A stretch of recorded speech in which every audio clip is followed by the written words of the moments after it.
Hello guys, parotta ഉണ്ടാക്കാനുള്ള മൈദമാവ് അരച്ചുകൊണ്ടിരിക്കുകയാണ് ഞാൻ. ഇതിനകത്തോട്ട് പഞ്ചസാരയും ഉപ്പും പിന്നെ 2 മുട്ടയും പൊട്ടിച്ചൊഴിച്ചു കൊടുക്കാം.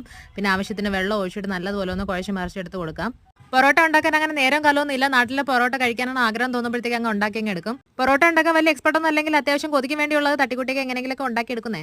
പൊറോട്ടയും ബീഫ് ഏത് പാത്രത്തിലേക്കും വിളിച്ചുണർത്തി തന്നാലും ഞാനും ചേട്ടനും അത് കഴിച്ചിട്ടുണ്ടാവും. ഞാനിവിടെ മാവ് കുഴക്കുമ്പോഴേ ഇവിടെ തിന്നാൻ തുടങ്ങിയിട്ടുണ്ട്. നിങ്ങൾക്ക് ആരോടെങ്കിലും ദേഷ്യം ഉണ്ടെങ്കിൽ അവരെയൊക്കെ മനസ്സിൽ ഓർത്തുകൊണ്ട് തന്നെ കുഴച്ച് മറിച്ച് അടിച്ച് പരത്തി കൊടുത്ത് വെച്ചേക്കണം.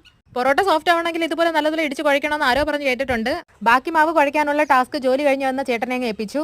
മാവിന് നാവുമായി ഇല്ലാത്തത് ഭാഗ്യം. മാവ് കുഴക്കൽ പരിപാടിയെല്ലാം കഴിഞ്ഞ് ഇനി അടുത്ത കറി ഉണ്ടാക്കാനുള്ള പരിപാടിയാണ്.